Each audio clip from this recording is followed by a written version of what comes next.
और 28 अक्टूबर को लॉन्ग मार्च के लिए तहरीक इंसाफ की तैयारियां हतमी मराहिल में दाखिल हो गईं। लाहौर, कराची, पेशावर, शेखुपुरा और दीगर शहरों में कैंप सज गए। कप्तान के खिलाड़ियों का जोश और जज्बा दीदनी है।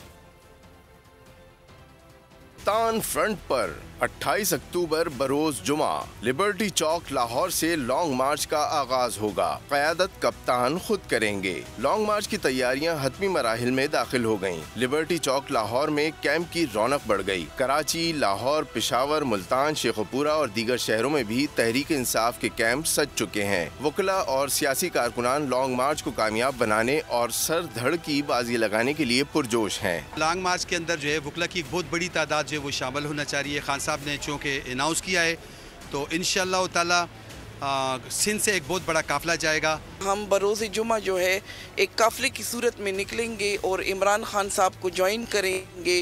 वो हकीकी आज़ादी मार्च जो पाकिस्तान की ज़रूरत थी, पूरी 22 करोड़ अवाम इमरान खान के शाना बशाना खड़ी हो गई है। लॉन्ग मार्च जीटी रोड के जरिए इस्लामाबाद पहुंचेगा। लॉन्ग मार्च सिर्फ दिन के औकात में आगे बढ़ेगा। जीटी रोड पर जहां रात होगी वहीं इमरान खान की तकरीर के बाद क़याम होगा। लॉन्ग मार्च के इस्लामाबाद पहुंचने में कई दिन लग सकते हैं।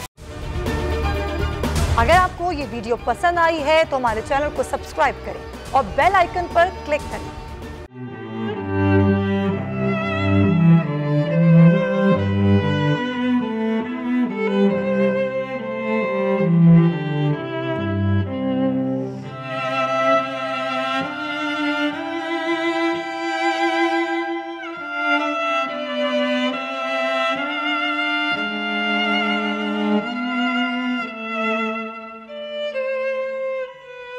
सबसे ज्यादा व्यूज, सबसे ज्यादा रील्स और सबसे ज्यादा रेटिंग के साथ बोल अब भी नंबर 1 पोजीशन पर बरकरार। सब्सक्राइब करें और बेल दबाएं ताकि कोई खबर रह न जाए।